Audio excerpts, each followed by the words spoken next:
विवादों की सख्ती का असर अब जमीनी स्तर पर दिखाई देने लगा है। इंदौर में अवैध खनन के मामले में प्रशासन ने बड़ा एक्शन लिया। कलेक्टर ने आकाश एंटरप्राइजेस पर 7 करोड़ 92 लाख रुपए का भारी भरकम जुर्माना लगाया है। कंपनी को रोड निर्माण के लिए मुरम खुदाई की अनुमति दी गई थी, लेकिन आरोप है कि तय सीमा से ज्यादा खुदाई कर मुरम की अवैध बिक्री की जा रही थी। प्रशासन की इस कार्रवाई से खनन माफियाओं में हड़कंप भी मचा हुआ है।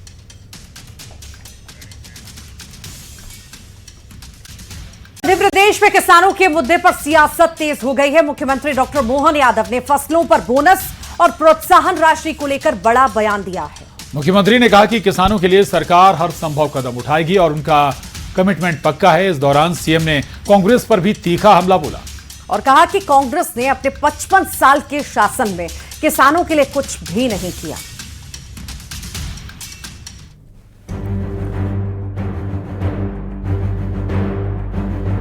आज साल में 2700 रुपए क्विंटल गेहूं करेंगे। मुख्यमंत्री डॉक्टर मोहन यादव ने किसानों को लेकर बड़ा बयान देते हुए कहा कि राज्य सरकार किसानों के हित में हर संभव कदम उठाने के लिए प्रतिबद्ध है।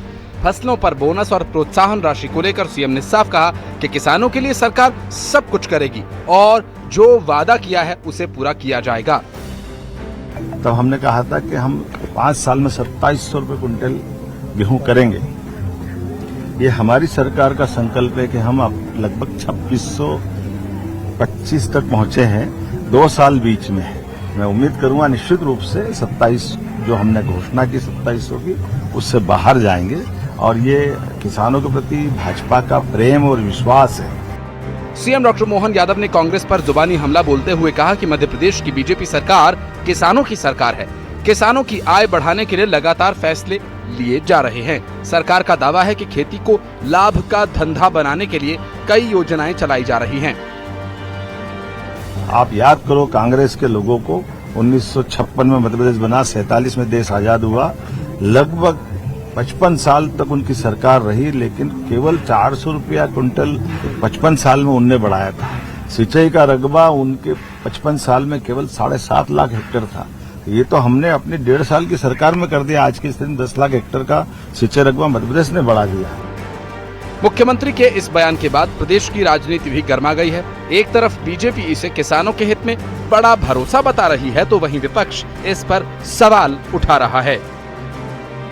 इसमें मुख्यमंत्री डॉक्टर मोहन यादव जी प्रदेश के किसानों अन्नदाताओं की आय में वृद्धि करने के लिए लगातार कार्य कर रहे हैं। प्रदेश में गेहूं पर 40 रुपए का बोनस अलग से दिया जाएगा। साथ ही उड़द पे 600 रुपए की प्रोत्साहन राशि और सिंचाई के लिए दिन में भी पर्याप्त बिजली किसानों को मिलेगी। ये मध्य प्रदेश की भारतीय जनता पार्टी सरकार है जो पूरी तरह किसानों के लिए समर्पित है। किसानों को मिलने वाली सौगातें जारी रहेंगी। मध्य प्रदेश के किसान अब आय के मामले में देश में अग्रणी होंगे। कर्जदार बना रहे हो किसानों, हर तरह से किसानों के साथ कुठाराघात हो रहा है और ये भारतीय किसान संघ वाले एक बार फिर पिछले दरवाजे से सरकार का सुरक्षा कवच बनके सरकार को बचाकर किसानों के साथ कुठाराघात करने का कार्य कर रहा है।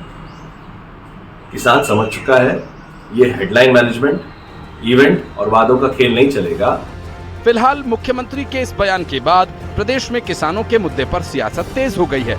अब देखना ये होगा कि सरकार किसानों के लिए किए गए वादों को किस तरह जमीन पर उतारती है और विपक्ष इस पर क्या रणनीति बनाता है। Report news 18।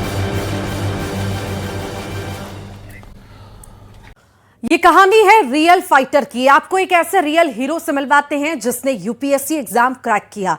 खास बात यह है कि इस योद्धा ने 8 साल कैंसर की लड़ाई लड़ी, कैंसर की बीमारी से जूझे, फिर भी उसके बाद हिम्मत और जुनून से पेश की नई मिसाल। मिलिए यूपीएससी में सिलेक्ट हुए संजय डहरिया से।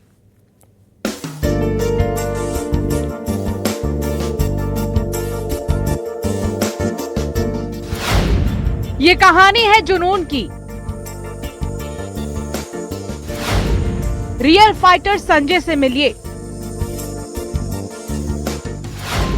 8 साल कैंसर से लड़ाई, जब जीती यूपीएससी की जंग, बेमिसाल संजय डहरिया से मिलिए।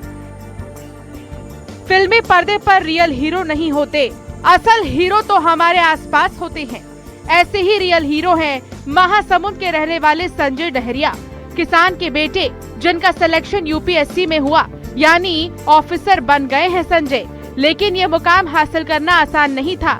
संजय की जिंदगी संघर्ष की वो कहानी है जिसमें सहूलियत नहीं थी। कैंसर की लड़ाई लड़ी है इस योद्धा ने। यूपीएससी की तैयारी से पहले 8 साल तक कैंसर से जंग लड़ते रहे। संजय का खान पान सब ठीक था, लेकिन जब पता चला कि कैंसर है तो परिवार शॉक हो गया। और वो हमारे लिए, सबके लिए, मेरे लिए, मेरे परिवार वालों के लिए, मुझे जितने पर्सनली जानते हैं सबके लिए शौक था वो, क्योंकि मेरा खान पान रहन सहन हमेशा से बहुत सादा स्वच्छ रहा है। तो हम लोग सब शौक में थे कि कैंसर जैसा चीज़ कैसे आ गया, बट उसको एक्सेप्ट करना था। और फिर हम कुछ डॉक्टर से संपर्क किए, उन्होंने टाटा मेमोरियल हॉस्पिटल मुंबई का हमको जाने का एडवाइस दिया, तो फिर वहाँ हम ट्रीटमेंट करवाए। वही है, मेरे साथ ये हुआ कि कैंसर, मुझे जो ट्यूमर हुआ था वो एक बार में ठीक नहीं हो पाया। मैं 2012 से लेके 2018 तक रेगुलर ट्रीटमेंट में था। इस दौरान 4 सर्जरी हुआ है मुझे, माइनर मेजर सर्जरी सब मिला के, और रेडिएशन लगा है मुझे। तो उस समय इमोशनल स्टेट और मेंटल स्टेट ऐसा नहीं था कि मैं पढ़ाई कर पाऊँ। 2012 में उन्हें कान के पास कैंसर डिटेक्ट हुआ। उसके बाद 8 साल तक मुंबई के टाटा मेमोरियल हॉस्पिटल में इलाज चला। इस बीमारी ने उन्हें तोड़ सा दिया। कई बार खुद से ही जंग लड़नी पड़ी। परिवार भी समझ नहीं पा रहा था कैसे ये बीमारी लग गई। जिंदगी अलग इम्तिहान ले रही थी।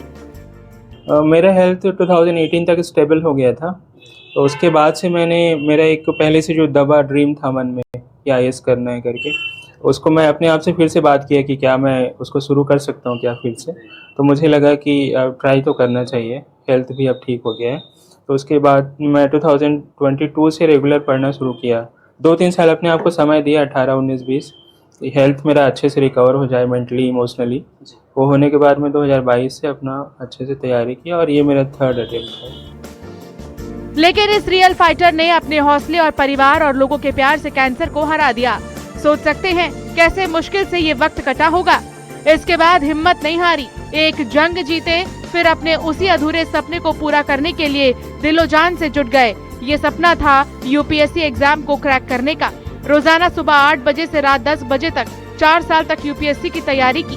2019 में कैंसर से उभरे और फिर नया इम्तिहान। जब घर में खबर आई कि संजय ने कर दिखाया तो आंखों से आंसू बहे। ये आज से 10 साल पहले ऐसा सिचुएशन था 2014-15 में, जब हम लोग के लिए, हम परिवार में मेरे जितने बुजुर्ग हैं, माँ बाप, मेरे मामा, जितने बड़े बड़े लोग हैं, सबको मैं रोते देखा हूँ अपने कंडीशन के ऊपर।